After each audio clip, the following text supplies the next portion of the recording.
আসসালামু আলাইকুম। আমি ফারিয়া, সবাইকে বাংলা নববর্ষের অনেক অনেক শুভেচ্ছা জানিয়ে আজকে ব্লগ ভিডিওটি শুরু করছি।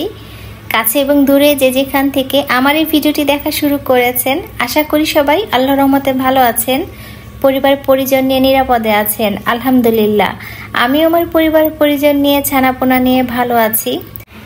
বাংলা সনের এই প্রথম দিন থেকে শুরু করে সারা বছর আপনাদের অনেক ভালো কাটুক, সেই দোয়া রইল। ডিম পরিষ্কার করে ফ্রিজে তুলে রাখলাম। এরপরে আমি আমার দুই ছানার জন্য দুইটা ডিম পোচ করেছি। আমি সবসময় চেষ্টা করি সকালবেলা আমার দুই বাচ্চাকে ডিম পোচ করে খাওয়ানোর জন্য। এখানে একটা ডিম আমি আমার ছোট্ট ছানার জন্য তেল ছাড়া পোচ করেছি, পানির মধ্যে দিয়ে এইভাবে পোচ করে নিয়েছি। তারপর একটা চামচ দিয়ে নরম করে দিলে মাশাআল্লাহ সে খেতে পছন্দ করে। ঘর সাজানোর ক্ষেত্রে আমরা সবাই কম বেশি এই ধরনের আর্টিফিশিয়াল ফ্লাওয়ার রাখতে পছন্দ করি, তবে ফুলগুলোতে কিন্তু অনেক বেশি ধুলো ময়লা জমে। আর এই আর্টিফিশিয়াল ফ্লাওয়ারগুলো কিন্তু বারবার পানি দিয়ে বা শ্যাম্পু দিয়ে পরিষ্কার করলে পাপড়ি বা পাতা নরম হয়ে যায়। তো মাঝে মধ্যে যদি একটু বারান্দাতে নিয়ে কোনো কিছু দিয়ে ঝেড়ে নেওয়া যায় তাহলে কিন্তু যে আলগা ময়লাটা থাকে বা ধুলোটা থাকে সেটা পরিষ্কার হয়ে যায়। সংসারের কিছু কিছু কাজ করতে এত বেশি আলসেমি লাগে। এই গোলমরিচ বেশ কিছুদিন আগে নিয়ে এসেছিল, তো রিফিল করব করে করা হয় নাই, তো ভাবলাম আজকে রিফিল করে নেই।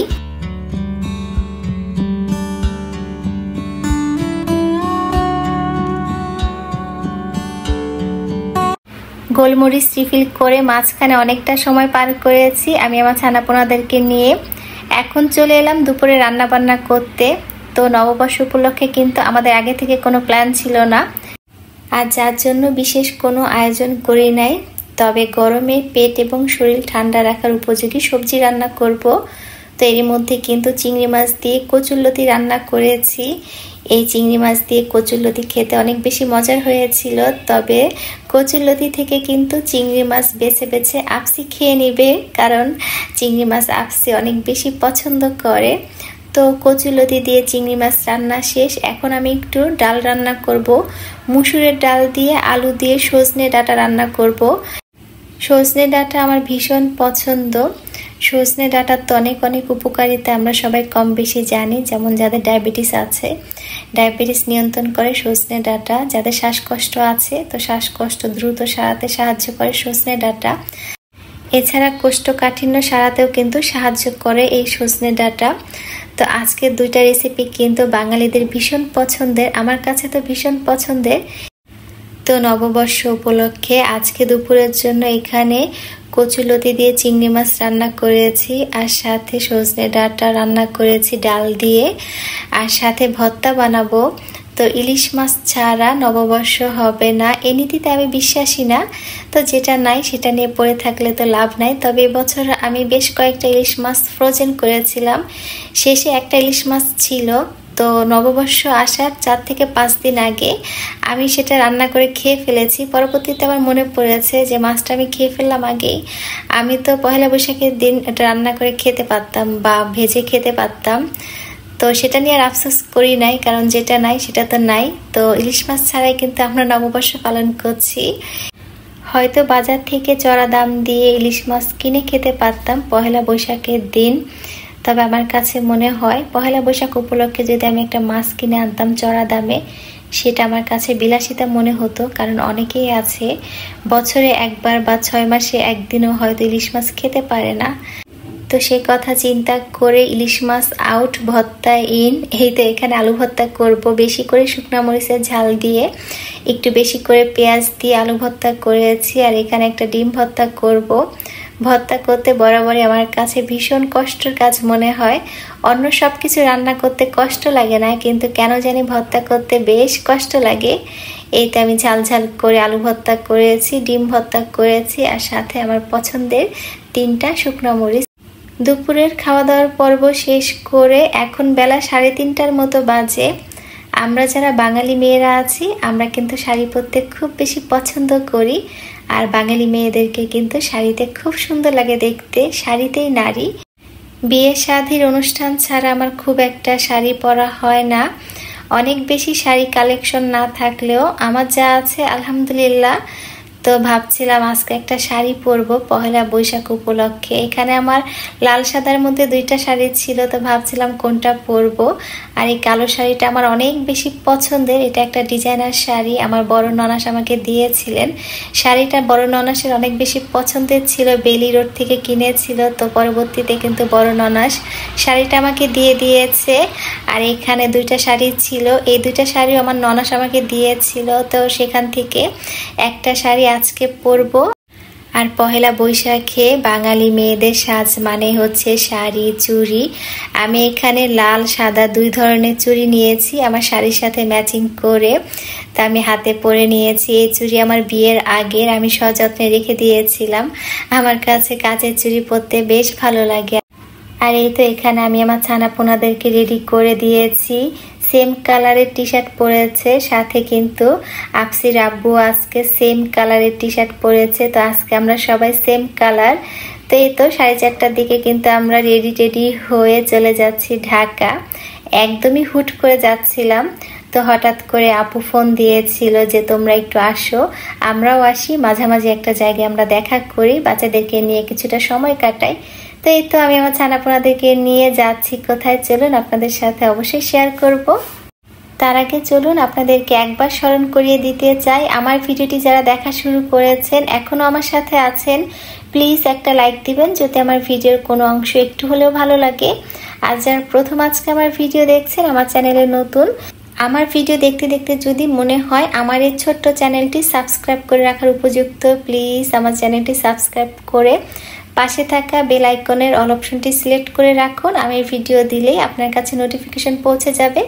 আপনি কিন্তু আপনার সুযোগ সুবিধা মতো আমার ভিডিওটি দেখে নিতে পারেন।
আর এই তো বৈশাখের বিকেল বেলা প্রিয়জনের সাথে আমরা চলে এসেছি পূর্বাচল 300 ফিটে। আমরা আসার আগেই প্রথম আলো চলে এসেছে। তো আজকে এখানে এত বেশি ভিড় ছিল, রাস্তার সব জায়গায় অনেক বেশি ভিড় ছিল। তো খোলামেলা একটা জায়গা, এখানে এসে বেশ ভালো লাগছিল। অনেক বেশি মাঠ আর অনেক বেশি খোলামেলা। তো আমরা একটা মাঠ দেখে, মানে খোলামেলা একটা জায়গা দেখে বাচ্চাদেরকে নিয়ে এসেছি যে এখানে ওরা একটু ঘুরে বেড়াক, আনন্দ করুক। আর আমার ছোট্ট ছানা কি যে খুশি এখানে এসে, সে কিন্তু মহা খুশি। এখানে একটা মোটরসাইকেল ছিল, সেই মোটরসাইকেলটা পেয়ে কি যে খুশি, বারবার আমাকে ইশারা দিচ্ছিল সে ওই মোটরসাইকেলে উঠবে। তো এখানে বাচ্চারা খুব আনন্দ করছিল, এত বেশি ভালো লাগছিল দেখতে।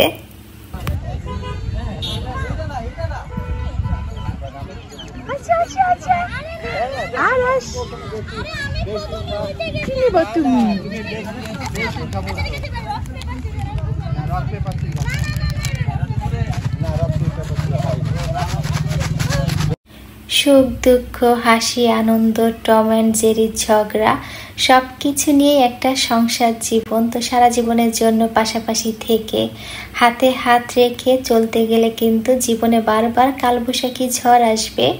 আর সেই কালবৈশাখী ঝড়কে দুজনে মিলেই মোকাবেলা করতে হয়, তাহলেই তো সংসার জীবন সুখের হয়।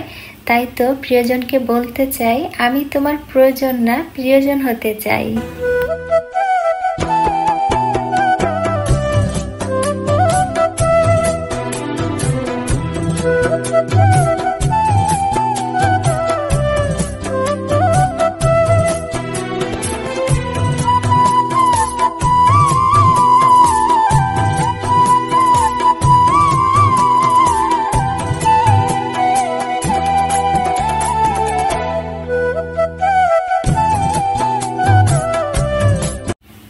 আলহামদুলিল্লাহ নববর্ষের প্রথম দিনটা আমাদের বেশ ভালো কেটেছে। আর এই তো বিকেলবেলা কিন্তু প্রিয়জনদের সাথে বেশ ভালো একটা সময় কাটালাম। আসলে সময় পেলে বাচ্চাদেরকে নিয়ে ঘুরতে বের হওয়া উচিত, পরিবারকে সময় দেওয়া উচিত। কোথাও একসাথে ঘুরতে গেলে কিন্তু পরিবারের মধ্যে একটা সুন্দর বন্ধন তৈরি হয়। বাবা মা যখন বাচ্চাদেরকে নিয়ে কোথাও ঘুরতে যায়, বাচ্চাদেরকে সময় দেয়, বাচ্চারা কিন্তু অনেক বেশি খুশি থাকে। এতে করে কিন্তু ছোট বাচ্চাদের মানসিক বিকাশ ঘটতেও সাহায্য করে। তা আমার বাচ্চারা কিন্তু অনেক খুশি থাকে সব সময়। আমি চেষ্টা করি কাছে কোথাও হলে বাচ্চাদেরকে নিয়ে ঘুরতে যেতে, যথেষ্ট সময় দেওয়ার চেষ্টা করি বাচ্চাদেরকে। আফসির আব্বু কিন্তু বাচ্চাদেরকে অনেক বেশি সময় দেয়, যেমন এখন সে বাচ্চাদের সাথে বাচ্চা হয়েছে, ওদের সাথে খেলছিল। তা আমি আবার একটু ভিডিও করে নিচ্ছিলাম। ওদের এই সময়টা দেখতে এত বেশি ভালো লাগছিল। তো 300 ফিটে ঘোরাঘুরি করে আমরা একটা বিশেষ কাজে আপুদের সাথে আবার মিরপুরে গিয়েছিলাম। তো মিরপুরে কিছুক্ষণ থেকে তারপরে আবার বাসায় চলে আসি। রাত 10:30টার সময় আমরা আমাদের বাসায় চলে আসি। তো জানি না কে কে এতক্ষণ অনেক ধৈর্য নিয়ে কষ্ট করে আমার পুরো ভিডিওটি দেখে যাচ্ছেন। এতক্ষণ আমার সাথে থাকার জন্য সবাইকে অনেক ধন্যবাদ জানাচ্ছি। Faris family blog YouTube channel থেকে আমি ফারিয়া নতুন দিনে নতুন আরও একটি ব্লগ ভিডিও দেখার আমন্ত্রণ জানাচ্ছি। সে পর্যন্ত সবাই ভালো থাকবেন, পরিবার পরিজন নিয়ে নিরাপদে থাকবেন। আল্লাহ হাফেজ, আসসালামু আলাইকুম।